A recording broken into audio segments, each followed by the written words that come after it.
Lisa and Daisy. Daisy is a very pampered pooch. Like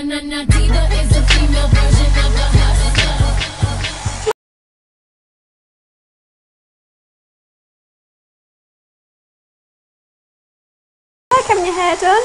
She'll always get her own way. She's just a little bossy madam. Daisy. First up and sure to give her assistant Lisa the runaround is Daisy. Daisy. Daisy. I think she's got stage fright. Or just can't be bothered. Get up and move. But when she did it really well. And her face comes out really, really beautifully in pictures. The decision today was that Daisy is through to the final 6 of Top Dog Model.